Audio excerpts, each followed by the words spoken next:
Sepanjang tahun 2020, sejumlah aksi penipuan menjerat masyarakat. Mulai dari pinjaman online tipu-tipu, ulah developer nakal, hingga pembuatan madu palsu. Bagaimana aksi tipu-tipu itu terjadi? Telusur malam ini merangkum sejumlah aksi penipuan yang sempat menjadi sorotan.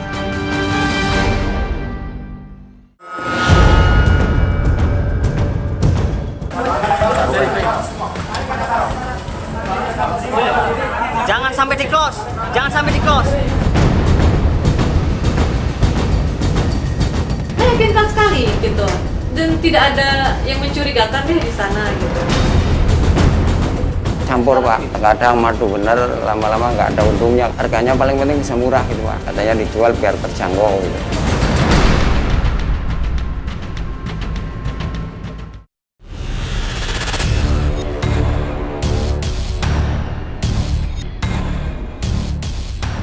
Lebih dari 1.000 perusahaan pinjaman online ilegal serbu masyarakat. Mereka menawarkan uang tunai dengan cepat. Bunga pinjaman rendah, prosesnya pun mudah.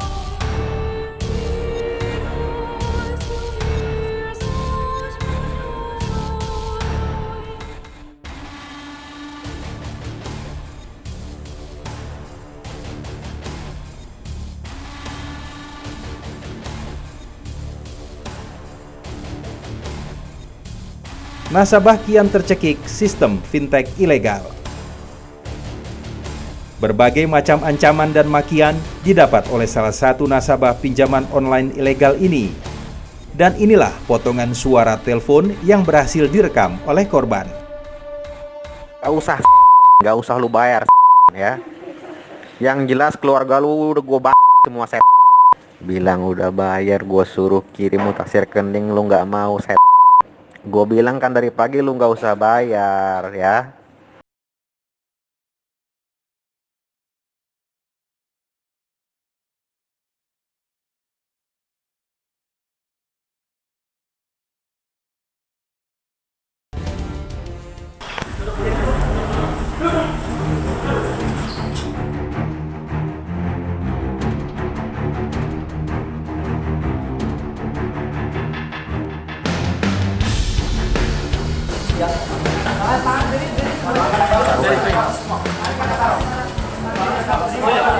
Jangan sampai di close, jangan sampai di close.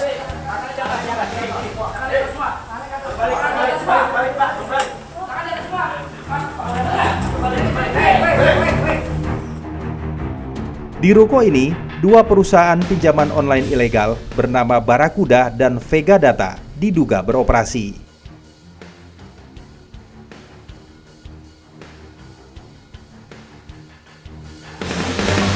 Sana, lurus, lurus.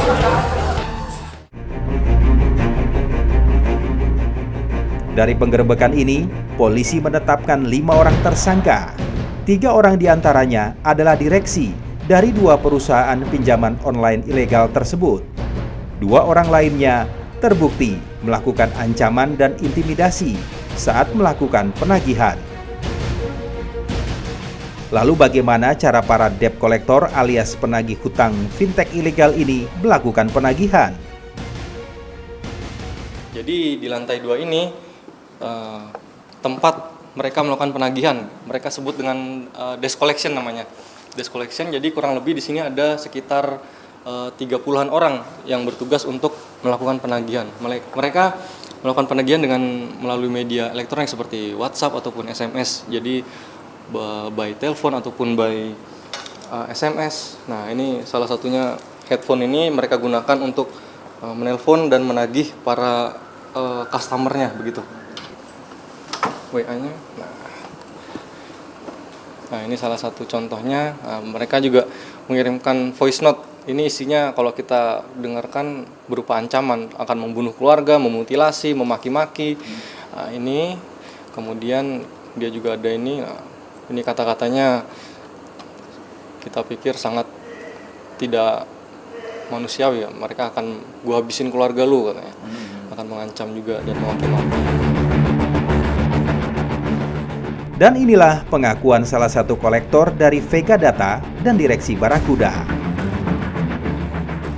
Memang atas dasar kita yang pertama beban, ada target.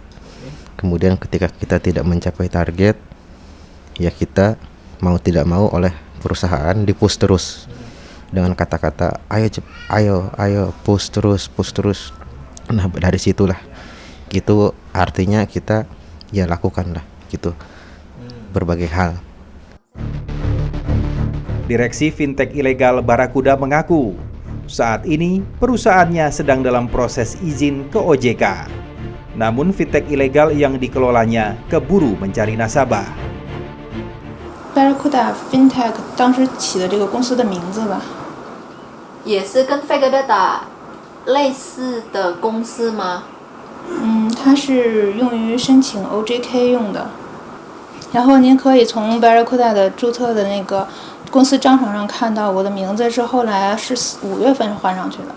至于因为当时他在申请 OJK 的过程当中，他是需要有这个名字在嘛，然后就把我的名字替换上去。那么至于它的那个成本是哪里来的，你知道吗？这件事情你也有，你要把钱放进去吗？还是怎么样？ Fintech lending ilegal ini memang sangat mengkhawatirkan kita bersama karena jumlahnya sangat besar. Kalau kita lihat data yang ada sampai saat ini ada 1.898 fintech lending ilegal. Kita bandingkan dengan fintech lending yang terdaftar di OJK yang saat ini berjumlah 164. Ini tentu sangat besar potensi fintech lending ini yang tentunya merugikan masyarakat kita.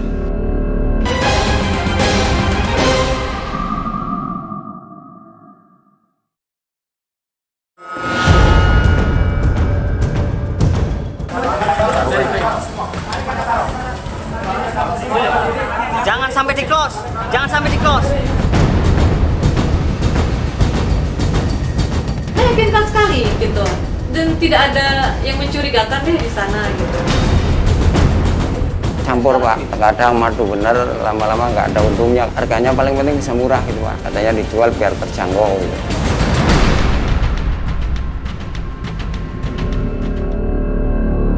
Sebuah lahan kosong seluas hampir 5 hektar di daerah Pacet, Cianjur kini jadi sorotan. Di lokasi ini akan dibangun sebuah perumahan. PT Arta Syukur Indonesia bertindak sebagai pengembang. Developer itu akan membangun perumahan bernama Bayangkara Village. Logo pasukan elit milik kepolisian ikut terpampang di setiap media informasi perumahan itu. Strategi itu membuahkan hasil. Ratusan konsumen kepincut, transaksi uang muka pun berhasil dibukukan. Setelah 2 tahun membayar uang muka, wujud rumah yang dijual tak kunjung dibangun. Hingga suatu hari, persoalan pun muncul. Belakangan, konsumen tertipu ulah developer nakal. Perumahan tersebut ternyata fiktif alias tidak pernah ada. Meyakinkan sekali gitu. Dan tidak ada yang mencurigakan deh di sana gitu. Nah kebetulan saya dikasih tahu set plan-nya dan perumahan itu dibangun khusus untuk orang-orang Bayangkara dan dibuka untuk umum itu sekitaran 30% atau kurang lebih 150 unit. Kang waktu itu ditunjukin di tanahnya sebelah mana Kang? Sebelah sini ke sana. Berapa hektar katanya? Kalau ukuran hektarnya saya kurang ini, cuman tanah yang akan dibangun itu dari sini sampai ke bawah tanah. Nah, yang di sana itu rencananya akan didirikan masjid dan rumah percontohan tengah-tengah itu. Waktu itu yang subsidi katanya ditunjukinnya mana? Yang subsidi di belakang semua. Kalau yang depan itu untuk komersil dan brimob. Kasus ini bermula pada tahun 2018 lalu. Zainal Aziz, seorang warga Cianjur, mengaku sebagai direktur PT Arta Syukur Indonesia. Untuk memasarkan perumahannya, Zainal Aziz mengajak Utep Badrussalam, seorang warga Cianjur juga. Perannya sebagai marketing perumahan.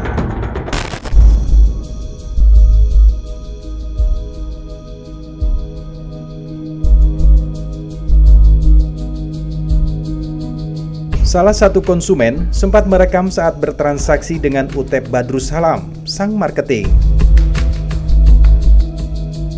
Utep bahkan sempat menawarkan beberapa unit rumah lainnya yang belum terjual.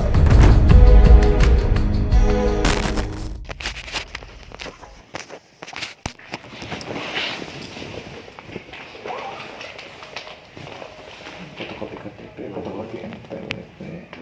Dua-duanya. Mohon, iya slip gaji 3 bulan terakhir. Aslinya tanah di fotokopinya. Saya cekat kirun. Fotokopinya pilih hampir ke Akhirnya sih kita 4 unitan deh lah.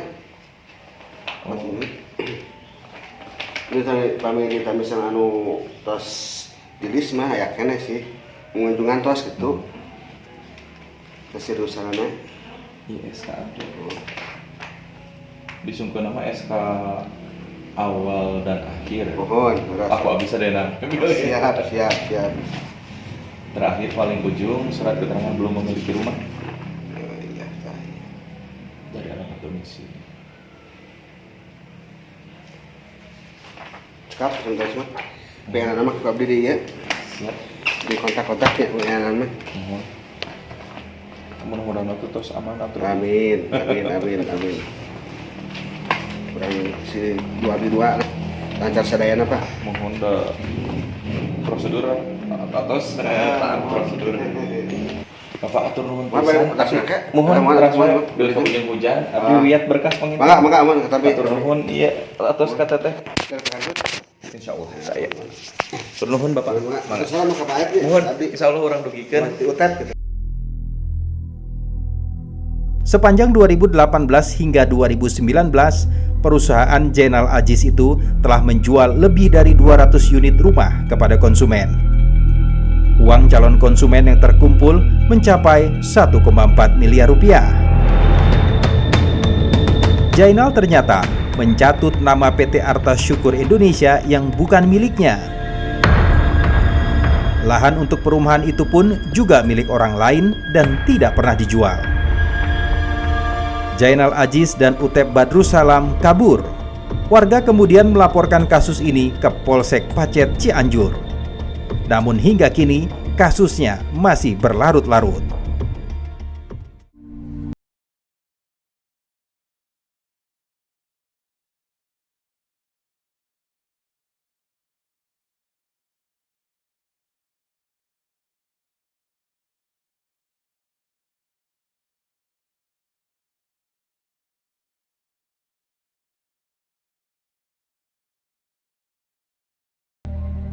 Itu tanah itu awalnya kan yang dipunyai oleh, kalau sepengetahuan saya itu Kolonel Muksin Pak, belum pindah tangan setahu saya itu sampai saat ini.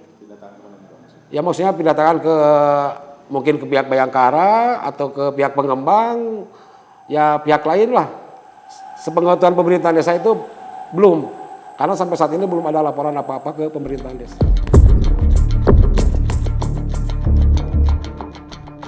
Keberhasilan Zainal dan timnya menjual rumah fiktif itu karena pelaku mengaku memiliki kerjasama dengan pihak kepolisian, termasuk dengan salah satu pasukan elit polisi. Polisi membantah ada kaitannya dengan kasus ini. Jainal Aziz dan Utep Badrussalam kini menjadi buronan polisi. Itu tidak seperti apa yang didugakan oleh para customer, ya. Dan Brimob sendiri sudah menyatakan tidak ada kerjasama yang dilakukan terhadap developer nama perumahannya itu adalah Bayangkara Villa. Ada beberapa yang sudah kita jadikan DPO, kita terbitkan DPO, ada 2 orang yang sudah kita lakukan pemeriksaan oleh Polsek Pacet. Nah, kemudian Brimob pun juga sedang berusaha untuk mencari informasi ya terkait mencatut nama baiknya juga. Itu kita Polda pun juga sudah membackup Polsek Pacet untuk segera menindaklanjuti.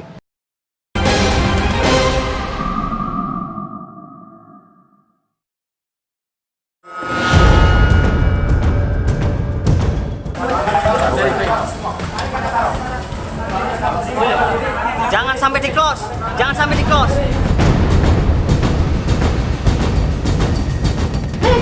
sekali gitu, dan tidak ada yang mencurigakan deh di sana gitu.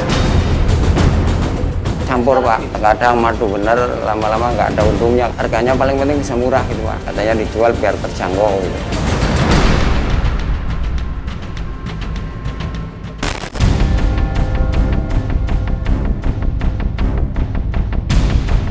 Beberapa waktu lalu, kepolisian Polda Banten berhasil mengungkap pemalsuan madu beromset miliaran rupiah.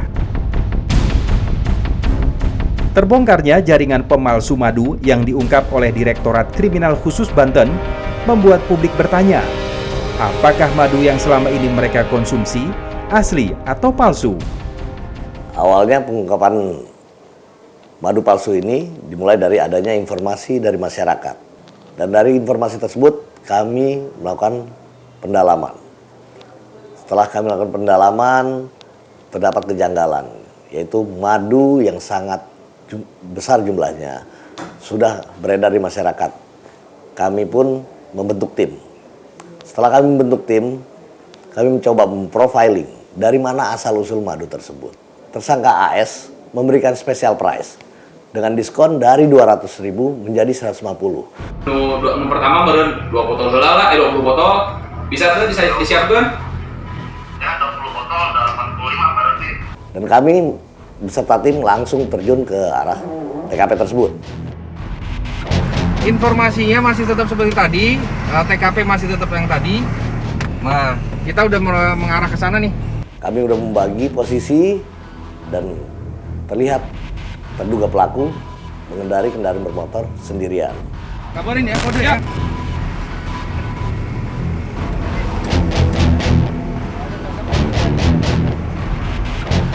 Di situ langsung kami lakukan penangkapan, dan AS langsung memberikan keterangan dari mana asal-usul madu yang bersangkutan.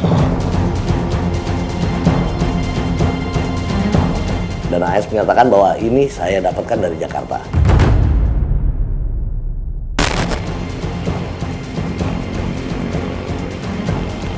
Dari Joglo. Dari Joglo. Berapa kali kamu udah ambil dari sana? 3 kali.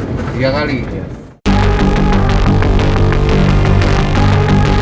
Pemilik CV Yatim Berkah Makmur, yaitu MS, ditangkap petugas bersama MR di rumah kontrakan yang dijadikan tempat pembuatan madu palsu. Pria Parubaya asal Pekalongan ini mengaku tergiur memalsukan madu untuk memenuhi kebutuhan ekonominya setelah berhenti berjualan mie ayam. Madu palsu olahannya ditawarkan sebagai madu asli asal Lebak kepada para pembeli. Tadinya dagang mie ayam ada 6 tahunan Pak. 6 tahun di Tanah Abang. Bikin madu ini saya mulai itu dari ini sekarangnya 11 bulan sih Pak. Cuma begitu kita buka banyak pembeli Pak, peminatnya itu banyak banget gitu. Campur Pak, terkadang madu bener lama-lama nggak ada untungnya. Kalau madu bener kan sekilonya udah dapat 85.000. Makanya pakai glukosa. Kepikirannya bisa malsuin madu itu dari permintaan pembeli Pak. Nah, permintaannya pembeli. Apa ngomongnya waktu itu? Ngomongnya paling penting warnanya seperti ini gitu. Harganya paling penting bisa murah gitu Pak. Katanya dijual biar terjangkau gitu. Pesen dulu Pak.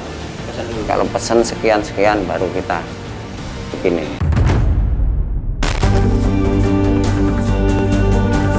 Tingginya permintaan madu dari Lebak mau tidak mau jadi peluang bagi oknum jahat untuk menjual madu palsu dengan mengatasnamakan madu khas Lebak. Karena kelihayan para pemalsu madu, penjual pun bisa tertipu madu palsu. Serangan madu palsu ternyata berpengaruh pada madu asli suku Baduy. Bagi saya, kelemahan saya tidak menelitikan apa, tidak mempertanyakan ini bicara madu dari mana. Tapi banyak yang masuk ke Desa Kanekes. Memang orang Baduy banyak yang merasakan ketipu. Ketipunya kan orang Baduy tidak tahu, kebanyakan yang tidak tahu ini madu gitu. Memang pribadi saya nggak terima, soalnya yang dijual-jual itu kan mengatasnamakan Baduy. Kecurigaan terhadap masuknya madu palsu ke wilayah Baduy akhirnya dibuktikan Jaro Saija dengan cara mencari madu-madu di warga Baduy lalu kemudian dimusnahkan.